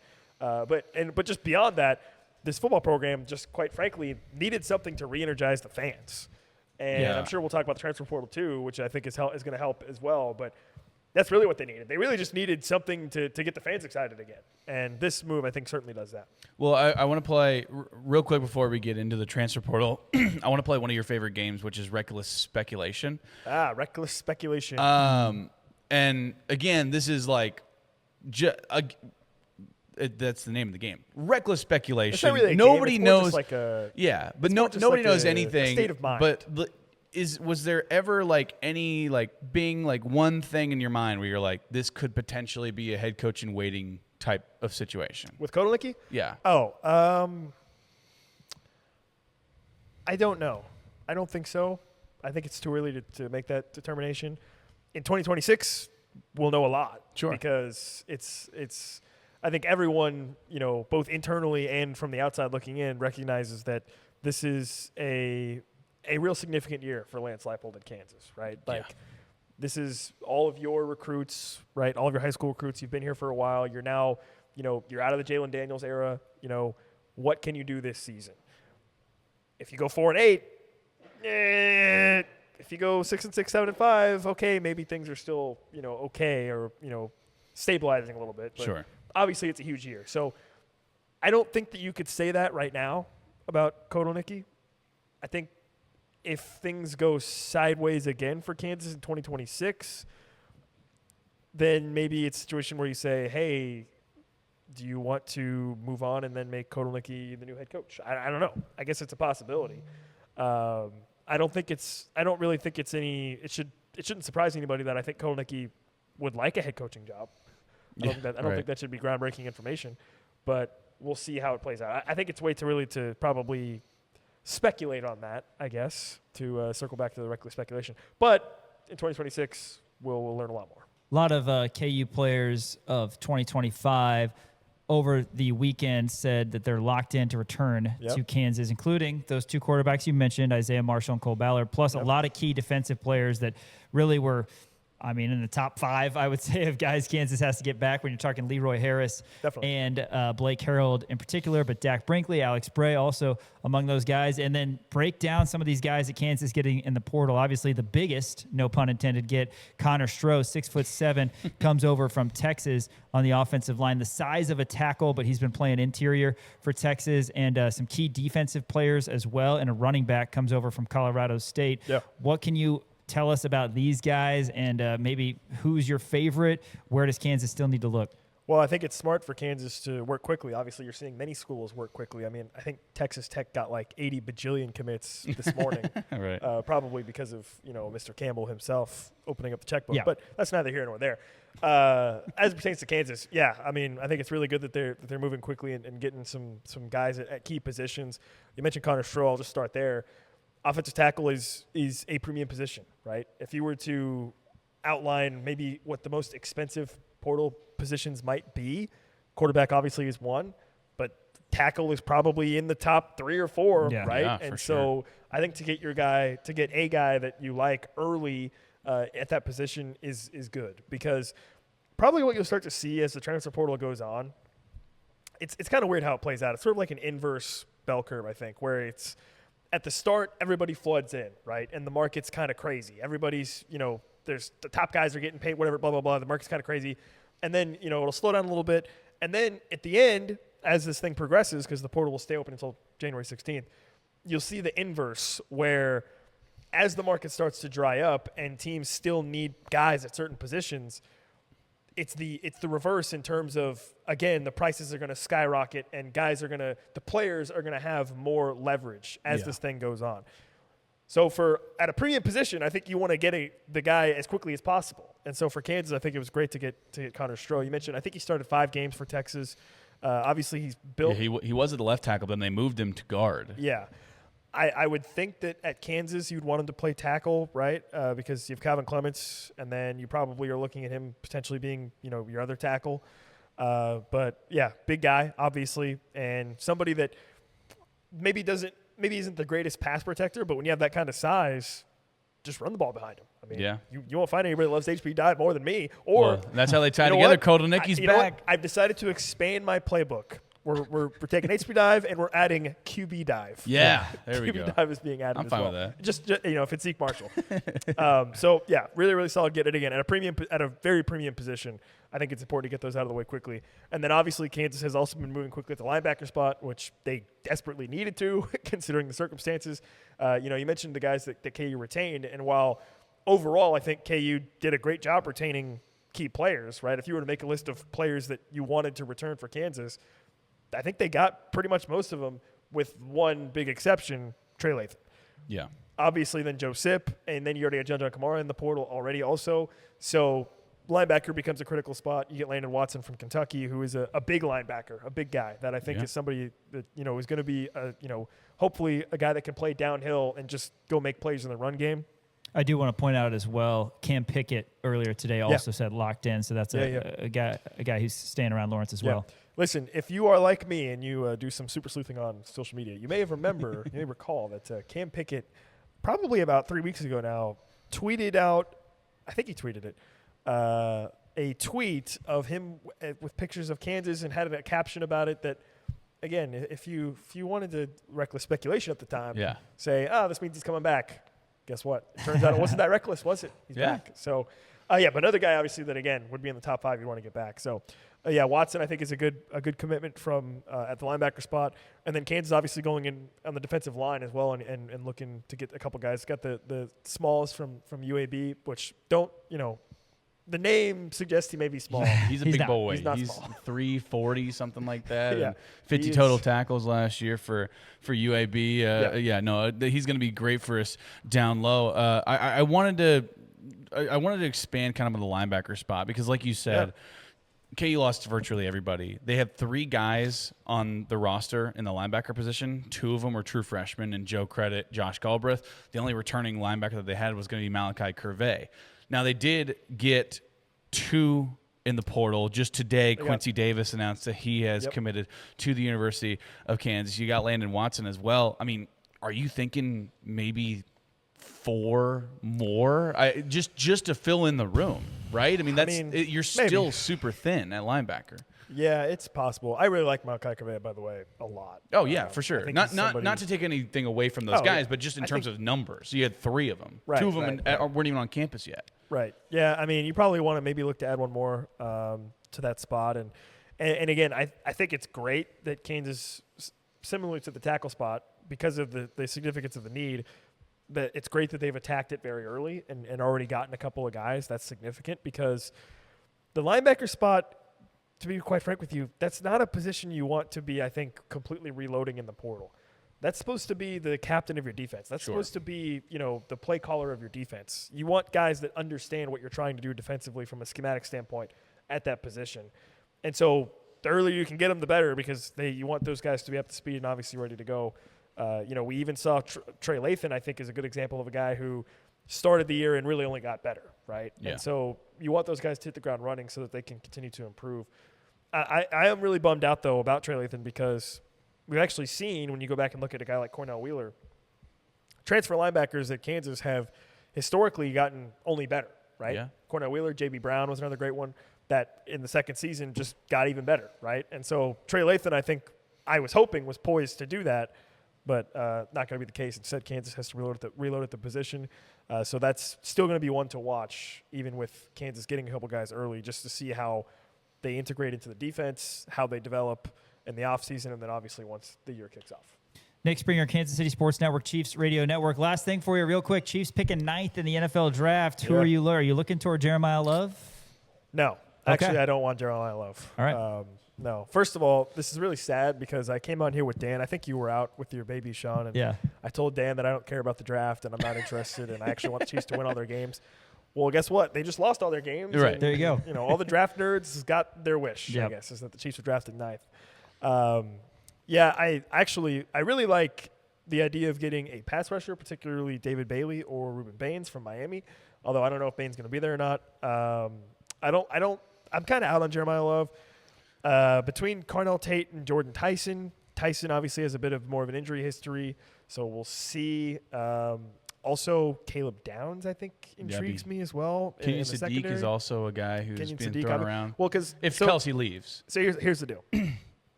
If Kelsey retires, it would suck, obviously, right? No brainer. Beyond that, not only would it suck just because it's Kelsey, he's been the most productive offensive weapon for the Chiefs for the past 3 years. Yeah. So you're going to have to replace that production somewhere. And, maybe it's, becomes dispersed among Rice and hopefully Worthy's healthy for next year and can, but that production's going to have to be replaced. So, Kenyon Sadiq obviously is another one. One thing that I think, especially on defense for Spags to consider is his defenses have been at their best when he's had a veteran leader safety in the secondary that he can rely on. Tyrann Mathieu, Justin Reed. This year, they tried to roll the dice without one, and they said, hey, you know what, Jaden Hicks, second season, step up. Brian Cook, okay. And guess who ended up playing way more than Jaden Hicks, certainly? Mike Edwards. Yeah. Okay, the fossil of Mike Edwards. Yeah. So maybe look and see if you can get either draft Caleb Downs and maybe that's your answer, or go sign a veteran safety. I'll just say this: presumably, the Chiefs will not be picking in the top 10 in the future, right? Yeah. Because you would expect them to not be bad anymore. That does, I think, put extra importance on this moment for Kansas City in that you have the chance to draft a blue chip player. You got lucky with Josh Simmons last year with his health history and his injury that you were able to get him late in the first round, because in any other scenario, that guy's probably a top 10 pick. You have another chance here to get a real blue chip type of player. And it's very important for the Chiefs. And again, this is sort of a no-brainer moment, but it's very important to not mess that up because presumably you won't have another chance because you're going to be a better team, you hope, and not drafting in the top 10. What are you doing on your Sundays now? What's your plan? Are you just going to be happy finally? Man, I haven't even thought about what I'm doing tomorrow. I don't know. Well, are you going to get a new? I mean, you don't have to worry about the Chiefs losing anymore. I am looking forward to. You going to actually enjoy your weekends? I'm looking forward to enjoying the playoffs, stress-free. Because, and again, people, this is going to sound really bad, but, for the past 8 years, it's been stressful for Chiefs fans. Sure.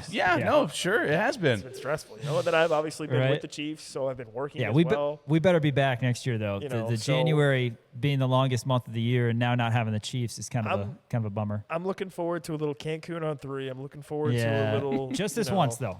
Enjoying the post. Exactly. Just this once. Yeah. Enjoying the postseason stress-free. I'm going to go watch. Hopefully the Broncos lose. Yes. That'll be fun to cheer for other teams to lose. And I'm actually excited. Yeah. Now, I'm excited about it because of the fact that I've had basically 5 weeks to cope with the fact that the Chiefs suck. Right. Right. Had we lost in week 18, we'd still be reeling a little bit. If it was a situation where it was like, Chiefs need to beat the Raiders to make the playoffs, and they lose to the Raiders. Oh God, I can't imagine. Yeah, It'd be terrible. I wouldn't want to watch any of the playoffs, but I'm excited. Yeah. Nick Springer, Kansas City Sports Network, Chiefs Radio Network. Appreciate you coming in, as always, Nick. And, better times ahead for the Chiefs. And hopefully we're talking about KU men's basketball team on a little bit of a roll, perhaps with their full complement of guys for a full game or two next time we have you on. Is Kevin better than me? Be honest. Yes. Kevin better than you?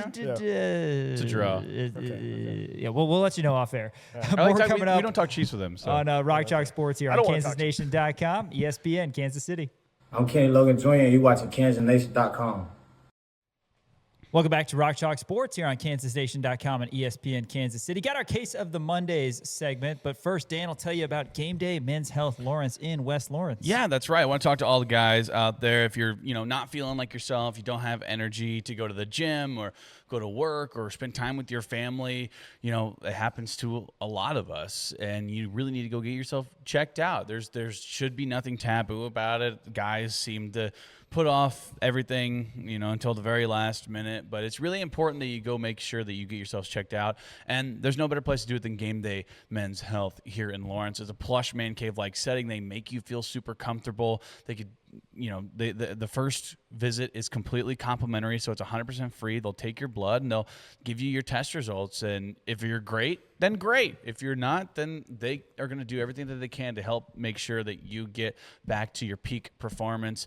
40% of men have low testosterone by the age of 40, and 50% of men deal with some kind of erectile dysfunction at some point in their lives.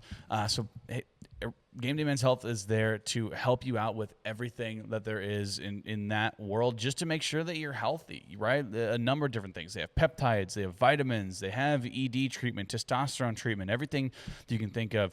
Game Day Men's Health has got it. They do a great job. Mitch Bales and Samantha Abrams and everybody over there is really, really nice. So be sure to go there and check them out. Google Game Day Men's Health Lawrence and schedule your first appointment. Like I said, it's going to be 100% free. The rest of the week on Rock Chalk Sports, we're, of course, going to be talking all things KU, but we're going to have NFL playoffs coverage. We're going to talk college football playoff. We haven't mentioned that yet, but Indiana absolutely destroys Alabama in this alternate universe that we're living in. Ohio State, your boys, you had them winning the Natty. You were very confident saying that, and they lose immediately right after you said. I think that was right after you said it. Because they had a bye to Miami, but Ole Miss knocks off Georgia. SEC game. That was easily the best game. So Ole Miss and Miami is going to be Thursday night. And then, Indiana and Oregon, Big Ten powerhouses doing battle. That's the semifinals of the college football playoff. Indiana, Oregon, that'll be Friday. But, all sorts of coverage coming up this week on Rock Chalk Sports. All right, Case of the Mondays. Speaking of the NFL, Dan, Tyler Loop botches it. Yeah, winner take all game yesterday for Sunday Night Football. Ravens versus the Steelers. Steelers were up by 2, I believe, in order Boswell missed the PAT. He did, which made it a 2-point game. He's been such a good kicker, Ravens go down. They get it within 50 yards. It was a 41-yarder, I believe, was the kick. Tyler Loop lines it up, misses the field goal as time expires, and the Ravens miss the playoffs. Pittsburgh Steelers make the playoffs down to the wire. But the reason that this is in here is because of that. Tyler Loop was 29 of 29 on field goals under 50 yards all year, which is really impressive. Just missed it at the most inopportune time that you could possibly think. Also, the Ravens didn't deserve to be in the playoffs. They stunk. They were bad. But beforehand, this is actually fascinating. They showed this on the broadcast after the game. Mike Tirico and Chris Collinsworth were talking about it. There was a Catholic priest who was a Steelers fan who was sprinkling holy water in the end zone where Tyler Loop missed the field goal. So after that, Chris Collinsworth said, so it's not Tyler Loop's fault. Right. God was on the Pittsburgh Steelers side that night. Apparently, man.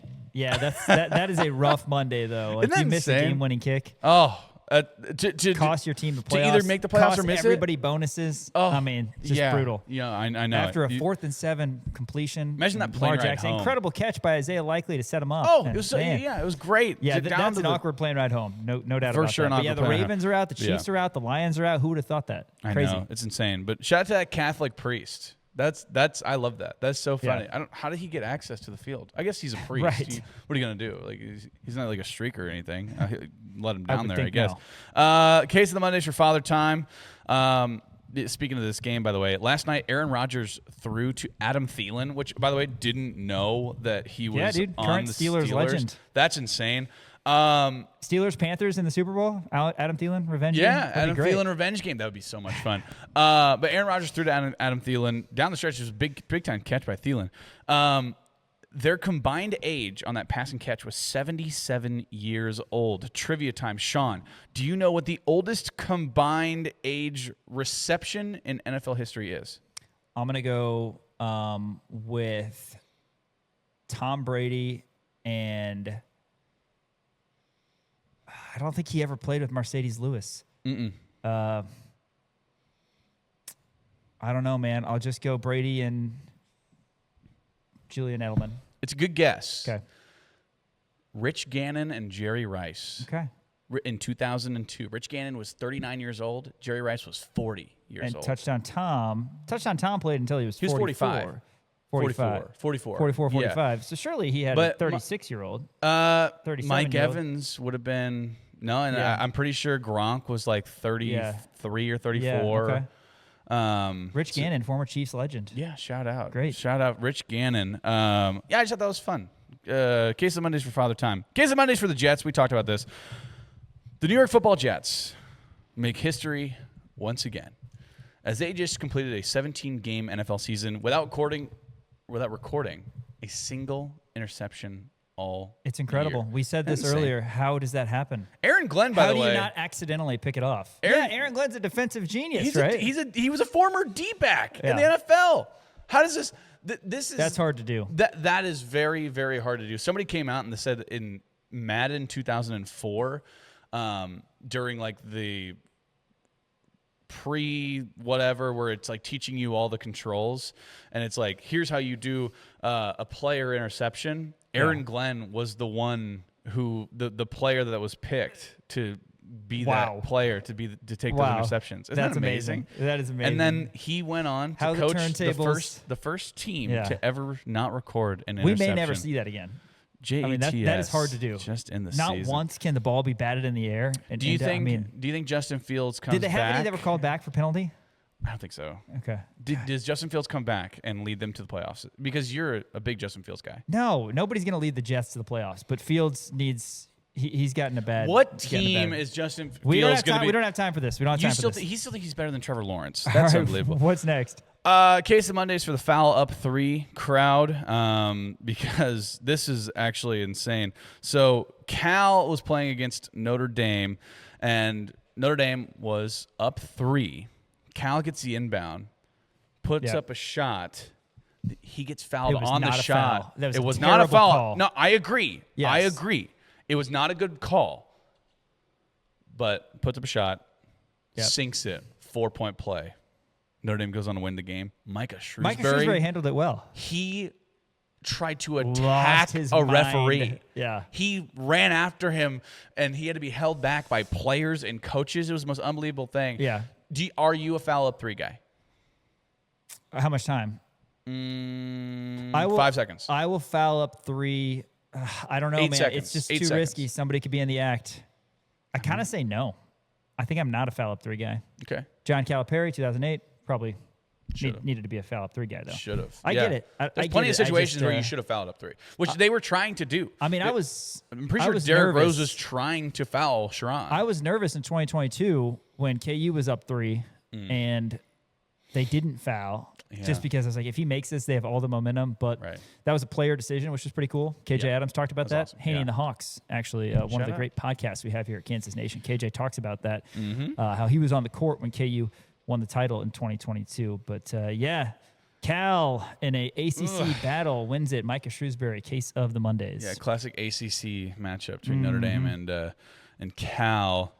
Case of the Mondays for gamblers on the Vikings-Packers game. More so if you had the Vikings. Vikings, by the way, playing for nothing, but the Green Bay Packers also playing for nothing. They said all their guys. So the Vikings were actually a 13.5-point favorite, and seemingly it was going well. They absolutely blanked the Green Bay Packers until the very end of the game, where the Green Bay Packers drove down inside the red zone and kicked a chip shot field goal, a sad field goal, as I like to call them. I didn't see Matt LaFleur's post-game press conference, but did anybody have the... Who likes kicking field goals more? All you can do, and again, time. let's not pretend like it doesn't matter to people, the sports gambling side of things. And there might be some people in some people's ears and that sort of thing. But if you're LaFleur, all you're saying post-game is, we didn't want to get shut out by our rivals, right? Right. Got our backups out there, but that's... but it was 13.5. Yeah. Packers. Sure enough. It was like... kick a field goal they were as at like time the 8-yard line, expires. too. It wasn't like they were at the 30. No. Yeah. Well, I mean, to be fair, like, you're not just going to kneel it out, right? I mean, I guess Right. he put up some points. You're gonna, you're gonna throw it to the end zone. But yeah, you winds up being cover a the set number. 13-point victory for the Minnesota Vikings. Case of the Mondays for them. Case of the Mondays also for Michael Strahan. This is crazy. So Myles Garrett, he got the single-season sack record, 23 sacks on I'll say questionable sack by Joe Burrow. I didn't see that one. Kind of looked like he took a dive. Very similar to when Michael Strahan got the 22.5 sacks against Brett Favre, and Brett Favre just laid down for him. And as we remember, I think we talked about this on the show, Mark Gastineau came out. They came out with that New York. Gastineau was not happy. He went up to Brett Favre and said, I'm going to get my sack back, like threatening him to like tackle him. Right. He was not thrilled about it. So now Michael Strahan, now he knows how it feels, man. Right. But also, Michael Strahan came out on the Fox postgame show and said he thinks it doesn't count, and he thinks he still has records because of the fact that he did it in 16 games and Garrett did it in 17. Yeah, I think it's fair. That's true, and right? that's fair. But things change. So things do change. He's got to accept that. This is great. We have pictures for this one. Case of the Mondays for William Bradford. So. I want to. We have two pictures for this. One of them is a text. Elijah, if you could pull that up. So apparently, the Pittsburgh Pirates, they have one of these walkways where it has bricks, and you can write your name on the bricks. A buddy, Colin Dunlap on Twitter, got this text. He said, "So do you remember the infamous Pittsburgh Pirates bricks? My partner had one made for his grandfather 20 years ago, and it was destroyed. So the Pittsburgh Pirates, they sent him an email asking him to remember what it said so they could look it up on their files to replace the brick for him and send it to his partner," which is great. That's such a nice thing to do. His response was, unsure, but it had William Bradford's name on it.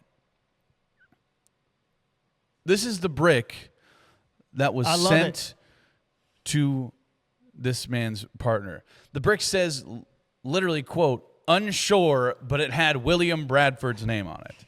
Isn't that amazing? That's so good. That's like it's so like good. Malicious compliance. It's either that, like somebody at the Pittsburgh Pirates is just being a jerk, or they are incredibly incompetent. Yeah, I know. That is so funny. It's got to be. I hate to say it, but it's got to be the incredible incompetence. You think they're just stupid? I mean, they put that in like a laser. I don't know. Print, you don't think that had and to go through a number of different probably hands? A second or a third person. Yeah, they're like, over. wait, are you sure we should put this? Let's do it anyway. That's the stupid. I love this. William Bradford. That is so. Shout out to William Bradford. Unsure, but it had William Bradford's name on it. That's one of my favorite things I've seen. And Case of the Mondays for old Willie the Wildcat. I don't know if you saw this. Willie the Wildcat might be doing some extracurriculars. We have a picture of this as well. Looks to me like there's something in that sock. Maybe it's just a snack, like one of those Larabars or something. Yeah, a pack of smokes. It could potentially. It could be a. I've seen this before, and to me, it looks like an ankle bracelet for somebody who is on house arrest. It could be like a thing of lifesaver, like a roll of lifesavers. Could be, a pack of batteries. Yeah. Yeah, it could be just keeping an extra set, or like juicy fruit gum, just like a lot of them. So what's the more likely? I mean, that's got to be an ankle monitor, right? I mean, how are you not wearing? I mean, what you gonna do? I mean, you got to wear double socks or something, right? Something. Triple I mean, you got to or shove something in the other ankle as well. Right. I mean, to make it look make him look like he's doubly in trouble. What? I guess to each his own. I guess. But to be fair. Probably the football pants don't have pockets, so it might have been something of his that he just totally. But also that looks a lot like an ankle monitor. That's gotta cross your mind. Willie the Wildcat, man, you're I don't know what extracurriculars you're in.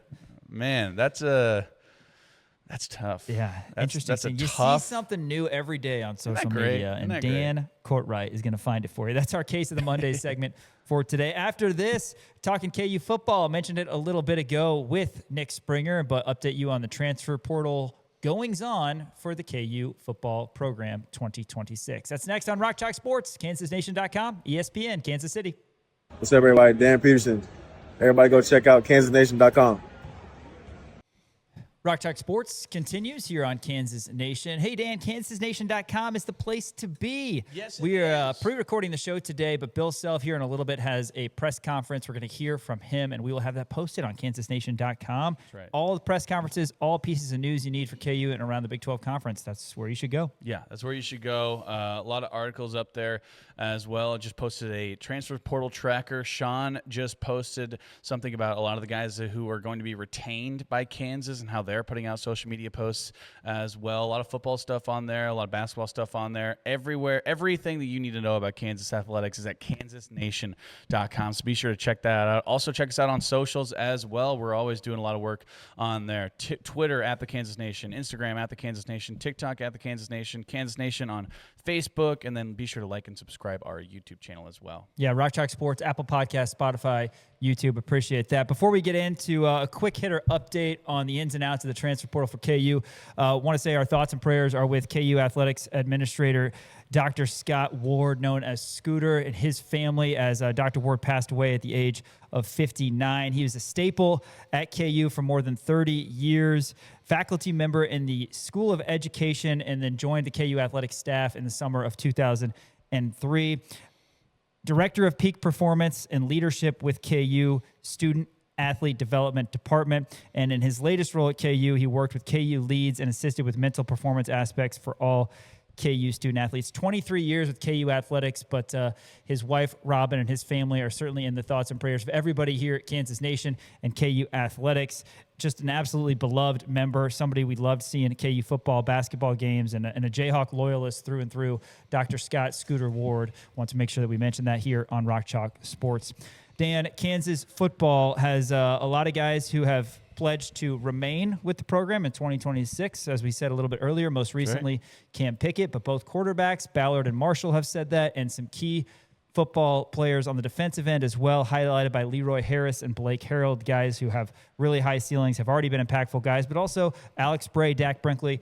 They have said that they will be back in 2026. All of this good news, and of course, this is following the great news of Andy Kotelnicki returning to Kansas, a guy that everybody around the program loves, of course, well-respected. He worked with Coach Leipold for a long time at Buffalo, had a lot of success running KU's offense a couple years ago before spending the last 2 years at Penn State. So excitement there, excitement in some of the returning players and some incoming players as well via the portal. Yeah, for sure. I wanted to say one thing about Kotelnicki, right, because there is a little bit of concern. I know that some people have come out and said that, will there be too many cooks in the kitchen, right? How much control will Kotelnicki have over the offensive side of the ball as opposed to Jim Zabrowski, who's still going to be offensive coordinator? How much is Matt Lubick going to be involved? How much is Lance Leipold going to be involved? And the thing that I say to that is the fact that Zabrowski, Kotelnicki, and Lance all came up together through Wisconsin Whitewater, right? So all these guys have been together for a long, long time. They all really like each other. They all really respect each other, and they know how to work with each other, and that's the most important thing. So I don't think that's going to be an issue, and I'm really excited to get Kotelnicki back because he gave us two of the top three scoring offenses in Kansas football history. He led us to back-to-back bowl games in 2022 and 2023. Just overall a fantastic hire, a fantastic get to come back to Kansas. I know Penn State fans weren't necessarily super happy, but there was a lot of different things going on with Penn State over this last year that I think really fed into that as well. So really excited to have Andy Kotelnicki back. And then, yeah, like you said, a lot of guys are returning. Cam Pickett, most notably the most recent one, to say that he is locked in for next year. Really exciting. But I want to talk about some of the transfers that we're getting. Jalen Dupree, coming out of Colorado State, is a running back, had 508 yards last year on 102 carries, a couple of touchdowns as well. He's the kind of guy, a little bit of LeSean Williams-like in terms of, he's not exactly a home run hitter, but he's a tough runner. Reminds me a little bit of like a Kareem Hunt with the Chiefs this year, right? Short yardage, he's going to be able to get you those 3, 4, 5, 6 kind of yards, that kind of thing. I'm not sure about his breakaway speed, but he's a tough runner, and that's going to be a big time thing, adding depth into that running back room. Connor Stroh is somebody that we talked about with Nick.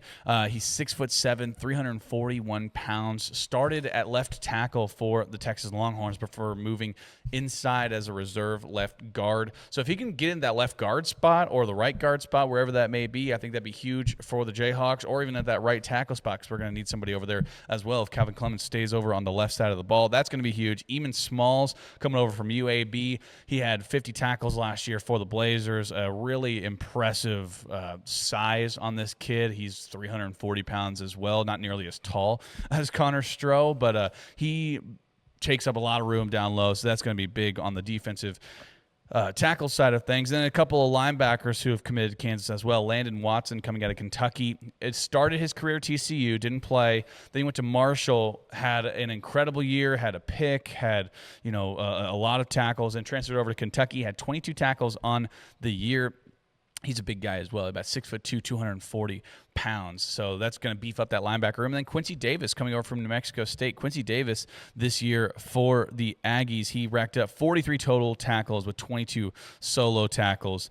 So just another guy to beef up that linebacker room that is so important for Kansas to get just some kind of depth in. Yeah, we're going to have a lot of deeper dives into each of these guys, but one thing that I'm excited about with a lot of these guys is it's not their final year of eligibility. This is not a coming to Kansas for 1 year type thing, seemingly. It's you're coming in, you're going to be in the program for a while, and that's kind of college football, college basketball as we used to love it, right? You get to see guys improve, and hopefully these guys are Jayhawks for a long time. But, yeah, filling some needs for KU. You get a running back, you get a big offensive lineman, you get some defensive linemen, a linebacker, a really good start in the portal, and, of course, the excitement of the offensive mind, Andy Kotelnicki returning as associate head coach. Big weekend for KU football. Big couple weeks before the portal closes on January 16th. Hey, tomorrow we're going to have a breakdown of KU and TCU. Hawks number 22 in the AP poll. They're going to need some home cooking and a couple wins this week, ideally. Check out KansasNation.com for all coverage here in the coming days as well, including Bill Self's press conference from today. For Elijah Schmidt running the operations and Dan Courtwright, Sean Kellerman saying we'll catch you tomorrow. Rock Chalk Sports from 4 to 6 here on KansasNation.com and ESPN Kansas City.